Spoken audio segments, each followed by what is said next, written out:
మాట్లాడుతున్నారు. ఇప్పుడు లైవ్ చూద్దాం. ఏంటి ఇది కరెక్ట్ అయిన నిర్ణయం అని మిమ్మల్ని అడుగుతున్నా.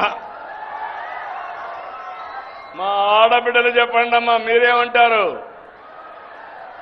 మీరే సృష్టి కర్తలు, మీరు లేకపోతే సృష్టి లేదు. అలాంటి మనందరం కూడా ఆలోచించుకోవాల్సిన అవసరం ఉంది. నేను వస్తాను. మీరు అనుకుంటున్నారు పిల్లలు భారం అని. కాదు, పిల్లలే మీకు సంపదను నిరూపించే బాధ్యత నాదని మరొక్కసారి హామీ ఇస్తున్నా. ఇంకా పగడ్బందీగా చేస్తాం. అంగన్వాడీలను ఇంకా బాగా చేయడం. మొదటి తారీఖు వస్తానే మీ అకౌంట్లో 15,000 రూపాయలు తల్లికి వందనం కింద మీ అకౌంట్లో వేస్తున్నా. భగవంతుడు కరుణిస్తే ఇంకా పెంచే బాధ్యత కూడా తీసుకుంటానని మీ అందరికీ హామీ ఇస్తున్నా. ఇప్పుడిప్పుడు చాలా కష్టాలున్నాయి, అవన్నీ అధిగమించాలి. 4వ ప్రోగ్రాం ఈరోజు నేను చేసే పని మీరు చూస్తే 5 సంవత్సరాలు గొడ్డలి పార్టీ చేసిన అరాచకం, మీ ఆస్తులన్నీ మార్చేశారు. అందుకే నేను ఒకటి ఆలోచించాను, జీవితంలో మళ్ళీ మీ భూముల జోలుకు రాకుండా టెక్నాలజీ బాగా అభివృద్ధి చేశాం. Block chain technology, QR code పెట్టి మీ భూములు సర్వే చేసి మీ ఆమోదంతో మీ రికార్డు మీకు ఇచ్చే బాధ్యత సంవత్సరం పెట్టుకున్నా. రాబోయే 2027 మార్చికి ఎక్కడా భూ తగాదాలు లేకుండా చేసే బాధ్యత ఈ ప్రభుత్వానిది.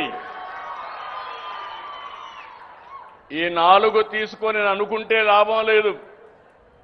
నేను హైదరాబాద్ అమరావతిలో పడుకుంటే పనులు కావు. అందుకే స్వచ్ఛాంధ్ర స్వర్ణాంధ్ర ఒక ఉద్యమంలా చేస్తున్నాం. 17సారి నేను వచ్చాను.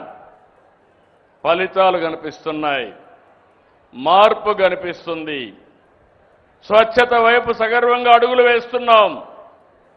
నేను స్వచ్ఛాంధ్ర అంటే రోడ్డు మీద కాగితాలు లేకుండా ఉండడం, ఇంట్లో చెత్త లేకుండా ఉండడం మీరు అనుకుంటున్నారు. కాదు, మనలో కూడా మార్పు రావాలి. స్వచ్ఛమైన ఆలోచనలు చేయాలి.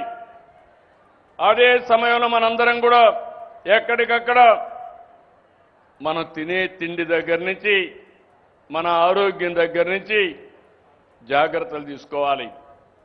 తర్వాత ఇల్లు, పరిసరాలు, ఆఫీసు ఇవన్నీ కూడా చేయాల్సిన అవసరం ఉంది. అందుకే నేను మిమ్మల్ని అందరినీ కోరుతున్నా, అలవాట్లు మారాలి. తద్వారా సమాజం మారుతుంది. సమాజం మారితే స్వచ్ఛాంధ్ర సాకారం అవుతుంది. నేను 2047కి స్వర్ణాంధ్ర లక్ష్యంగా పనిచేస్తున్నాను. మీరందరూ గుర్తుపెట్టుకోవాలి, ఈరోజు మన తలసరి ఆదాయం 3 లక్షల రూపాయలు ఆవరేజ్న.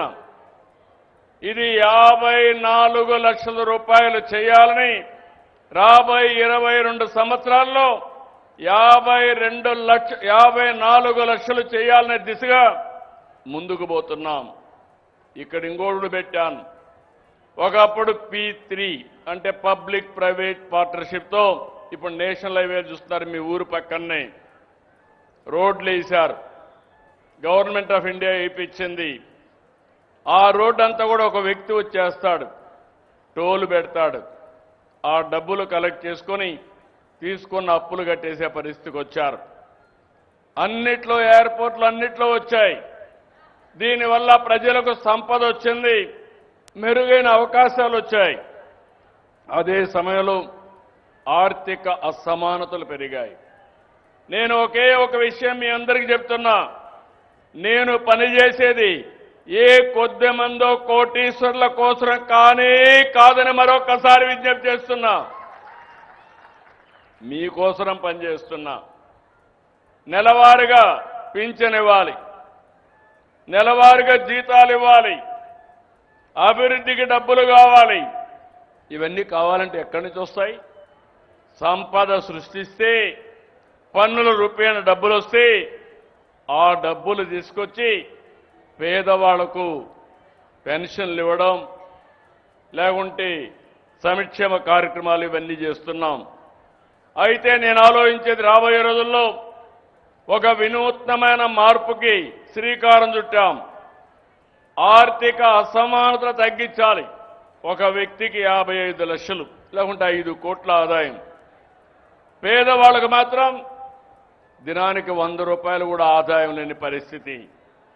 ఇది తగ్గాలి. అందుకే ఈరోజు నేను తీసుకున్న కార్యక్రమం పబ్లిక్ ప్రైవేట్ పీపుల్ పార్ట్నర్షిప్. పైనుండే వ్యక్తులు కింద నుండే వ్యక్తుల్ని ఎక్కడికక్కడ దత్తత తీసుకోవడం, వాళ్ళని పైకి తీసుకొచ్చే బాధ్యత. దానికే నేను పేరు కూడా పెట్టాను, ఎంబీకే, మార్గదర్శి బంగారు కుటుంబం. పైనుండే 10%, కింద నుండే 20%కి అనునిత్యం అందుబాటులో ఉండి వాళ్ళని పైకి తీసుకొస్తే అది నిజమైన అభివృద్ధి అవుతుంది. ఈరోజు మనం సంపద సృష్టించడం జరుగుతుంది. మీరు ఒకటే గుర్తుపెట్టుకోండి, 2047కి భారతదేశం ప్రపంచ దేశాల్లో నెంబర్ 1గా ఉండడం ఖాయం. దాంట్లో అనుమానం లేదు. ఆ దిశగా నరేంద్ర మోడీ గారు ముందుకు పోతున్నారు.